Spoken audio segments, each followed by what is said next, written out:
हमने अपना लीडर चुन लिया है, अब तुमको जो करना है कर लो। कुछ इसी अंदाज में ईरान ने अमेरिकी हमले में मारे गए आयतुल्लाह खामेनेई के बेटे मुज्तबा खामेनेई को अपना लीडर चुन लिया है। अमेरिका और इजरायल ईरान में रिजीम चेंज के लिए बमबारी कर रहा है। ट्रंप और नेतन्याहू तख्ता पलट की उनकी मुहिम का हिस्सा बनने के लिए ईरानी जनता को उकसा रहे हैं।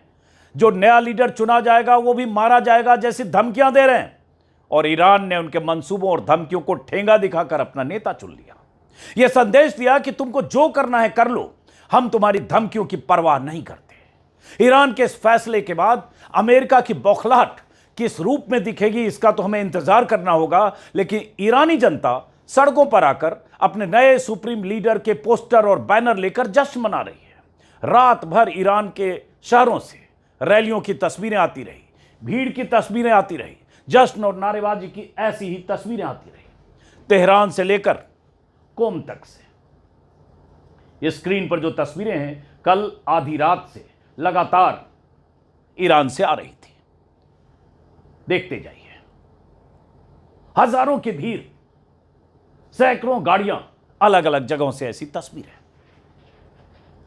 4 दिन पहले जब खबरें आ रही थी कि मुज्तबा खामेनेई ईरान के अगले सुप्रीम लीडर हो सकते हैं, तो ट्रंप ने कह दिया था कि हमें मुज्तबा खामेनेई कबूल नहीं, वो बहुत कमजोर और नाकाबिल आदमी है। ट्रंप ने यहां तक कह दिया था कि ईरान की लीडरशिप के चुनाव में मेरी भी भूमिका होनी चाहिए, यानी अमेरिका यह तय करेगा कि ईरान की लीडरशिप किसके हाथ में हो। इजरायली सेना ने कहा था कि जो भी ईरान का सुप्रीम लीडर होगा उसका भी हाल हम खामेनेई जैसा करेंगे, यानी जो भी लीडर चुना जाएगा उसे हम मार देंगे। लेकिन ईरान और इजरायल की इन जानलेवा धमकियों को नजरअंदाज कर ईरान की असेंबली ऑफ एक्सपर्ट्स ने नए सुप्रीम लीडर का चुनाव भी कर दिया और ऐलान भी कर दिया।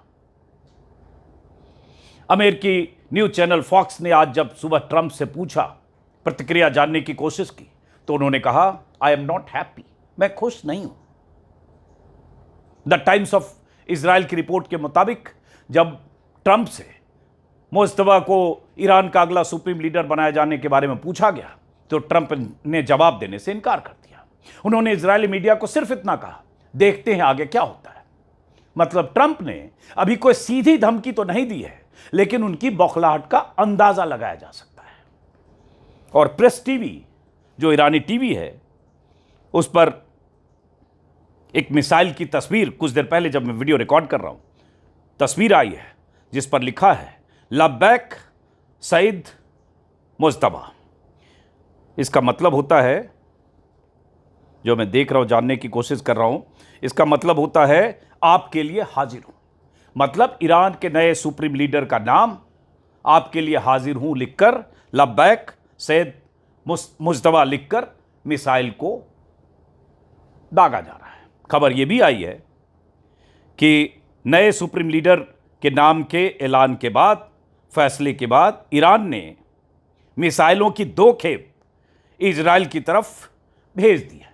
अब इजराइल में क्या हुआ है, उसका असर क्या है, ये जैसे पता चलेगा बताएंगे। वैसे हम आप जानते हैं कि इजराइल में ईरान से आने वाली मिसाइलों से, ड्रोन से जो तबाही हो रही है, उन तबाहियों की खबरें दबाई जा रही है, छिपाई जा रही है। मीडिया को उस तरह से वहां रिपोर्ट नहीं किया जा रहा है।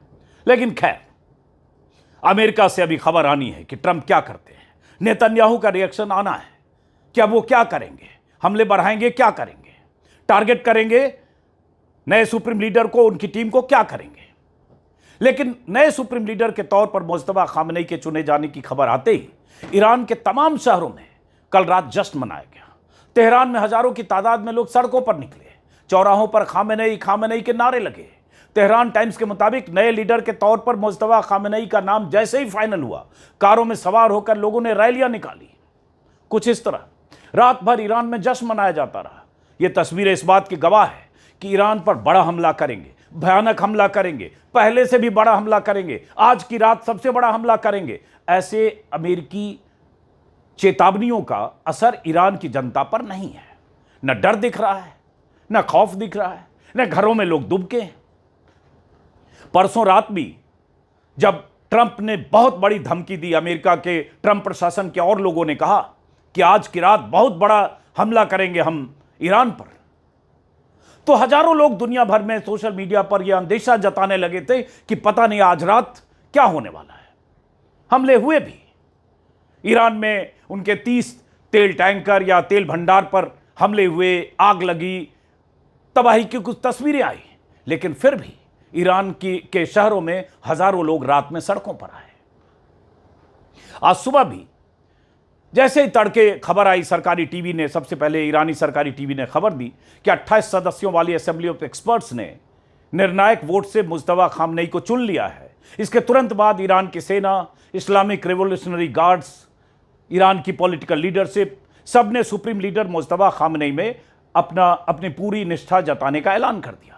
28 फरवरी को अमेरिकी इजरायली हमले में मारे गए सैयद अली हुसैनी खामनेई लगभग 36 साल तक ईरान के सुप्रीम लीडर रहे। अब उनकी जगह उनके बेटे मुज्तबा खामनेई की ताजपोशी हो गई है। अब मुज्तबा खामनेई ही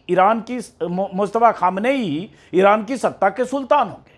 मुज्तबा खामनेई ही ईरान की मिलिट्री और रिवोल्यूशनरी गार्ड के कमांडर इन चीफ होंगे। ईरान के न्यूक्लियर भंडार और न्यूक्लियर प्रोग्राम पर आखिरी फैसला लेने का अधिकार भी बतौर सुप्रीम लीडर उनके पास ही होगा। मुज्तबा खामनेई का बैकग्राउंड कुछ और बताने से पहले बता दूं कि अब अमेरिका और इजरायल के निशाने पर सबसे पहले मुज्तबा खामनेई और उनकी टीम होगी। दोनों हमलावर देश कतई नहीं चाहते थे कि उनकी मर्जी के बगैर ईरान में कोई सुप्रीम लीडर चुना जाए। इजरायल ने तो यहां तक धमकी दी थी कि कमांड एंड कंट्रोल का पूरा ढांचा, यानी सुप्रीम लीडर और मिलिट्री डिसीजन लेने वाली बॉडी भी उनके टारगेट पर है। द जेरूसलम पोस्ट की रिपोर्ट के मुताबिक इजरायली सेना ने फारसी भाषा में सोशल मीडिया पर एक पोस्ट लिखा, जिसमें उसने लिखा कि हम आपको बताना चाहते हैं कि इजरायल हर उस संभावित उत्तराधिकारी और उस आदमी का पीछा करता रहेगा जो किसी उत्तराधिकारी को नियुक्त करने की कोशिश करेगा। यानी आईडीएफ ने नए सुप्रीम लीडर की चयन प्रक्रिया में शामिल असेंबली ऑफ एक्सपर्ट्स के सभी लोगों को टारगेट करने की भी धमकी दी थी। लेकिन ईरान ने डरने और झुकने की बजाय अपना नया सुप्रीम लीडर उसी मुज्तबा खामनेई को चुन लिया, जिनके नाम से अमेरिका और इजरायल की बौखलाहट बढ़ जाती है। ईरानी मीडिया की रिपोर्ट ने कई बार यह दावा किया बीते 4-5 दिनों में कि अमेरिका और इजरायल ने असेंबली ऑफ एक्सपर्ट्स की बैठक पर भी हमले की धमकी दी थी, और यही वजह है कि असेंबली ऑफ एक्सपर्ट्स की जो बैठक हुई जिसमें मुज्तबा को चुना गया, उसकी लोकेशन, समय और सिक्योरिटी बेहद गोपनीय रखी गई। कुछ रिपोर्ट में कहा गया है कि सुप्रीम लीडर चुनने वाली बैठक को अंडरग्राउंड और सिक्योर्ड कैंपस में बैठक कराई गई। 56 साल के मुज्तबा खामनेई एक मध्यम वर्गीय शिया धर्मगुरु हैं। उन्होंने कुंभ से धार्मिक सेमिनरी में पढ़ाई की है। 17 साल की उम्र में ईरान इराक युद्ध में हिस्सा लिया है। उसी दौरान मुज्तबा IRGC से जुड़े। 2022 में मुज्तबा खामनेई को आयतुल्लाह की उपाधि मिली। ईरान में सुप्रीम लीडर चुने जाने के लिए आयतुल्लाह की उपाधि बहुत ज़रूरी है। मुज्तबा ने सीधे तौर पर कोई सरकारी पद भले न संभाला हो, लेकिन अपने पिता के कार्यकाल में उनकी भूमिका बेहद अहम रही है। IRGC और सरकारी मीडिया पर खामेनेई का गहरा प्रभाव है। इस नाते किसी पद पर नहीं होकर भी ईरान के बेहद प्रभावशाली लोगों में उनकी गिनती होती रही। अब अपने पिता की जगह मुज्तबा खामनेई ने ले ली है। जैसा कि मैंने पहले बताया कि उनकी ताजपोशी की खबर के तुरंत बाद इस तरह के वीडियो पोस्ट किए गए प्रेस टीवी की तरफ से, जिसमें प्रेस टीवी की तरफ से ये दावा किया गया है कि 2 खेप भेजी गई, 24वीं या 26वीं खेप है, और ये तब जब अमेरिका और इजरायल की साझा ताकत लगातार ईरान को, ईरानी लीडरशिप को, ईरानी मिलिट्री एस्टैब्लिशमेंट को नेस्तनाबूद करने का दावा कर रहा है। ट्रंप ने अभी 2 दिन पहले भी और कल भी अपने बयान में कहा कि उनकी नेवी गई, उनकी मिलिट्री गई, उनकी ख़त्म हो गई, उनका एयरफोर्स ख़त्म हो गया, उनका डिफेंस सिस्टम ख़त्म हो गया, सब कुछ ख़त्म हो गया।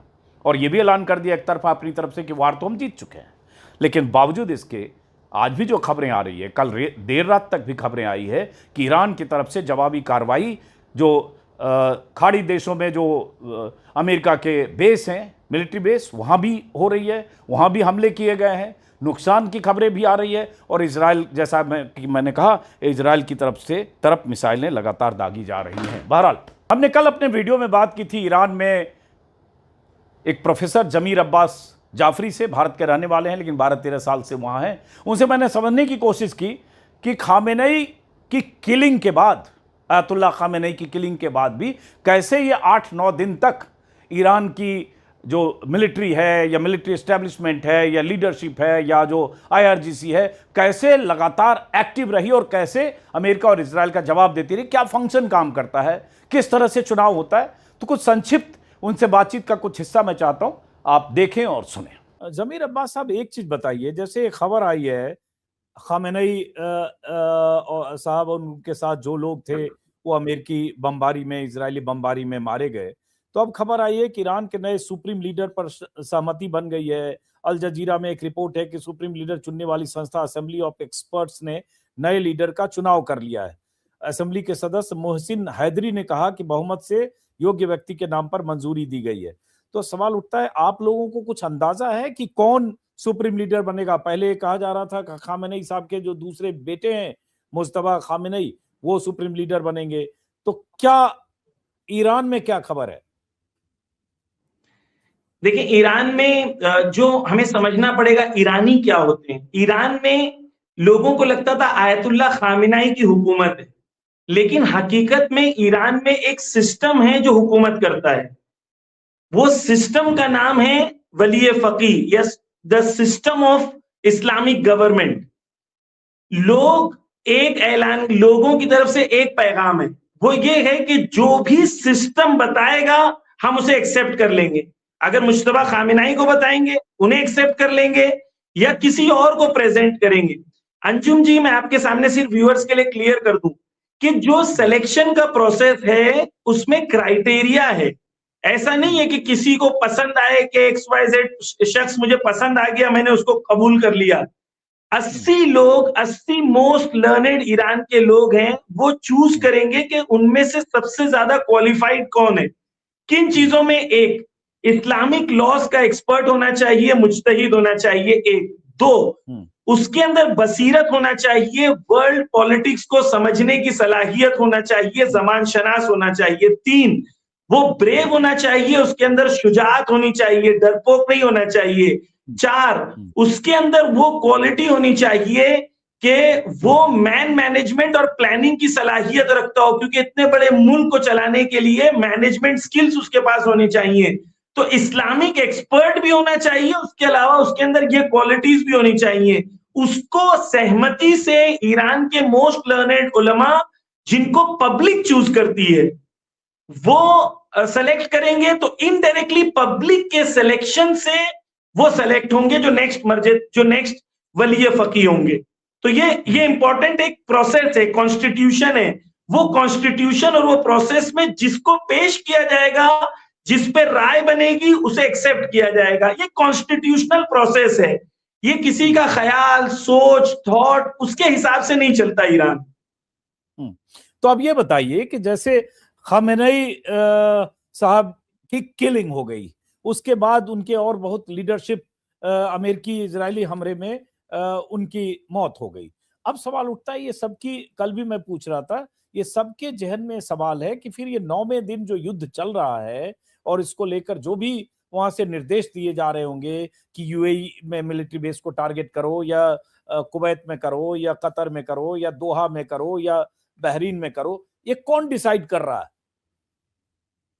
इनकी देखिए, इनके पास अलग अलग ऑर्गेनाइजेशन है। एक ऑर्गेनाइजेशन का नाम है खातमुल अंबिया, ठीक है। ये एक मिलिट्री ऑर्गेनाइजेशन है जिसकी तरफ से डेली अनाउंसमेंट होता है कि हमने कहां कहां हमला किया।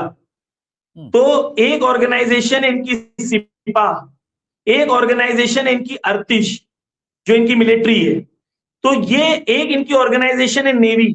तो इनकी अलग अलग ऑर्गेनाइजेशंस हैं और हर ऑर्गेनाइजेशन के पास क्लियर प्लान है नेक्स्ट 90 डेज में उनको क्या करना है, लेडर बाय लेडर जंग को कैसे आगे लेके जाना है।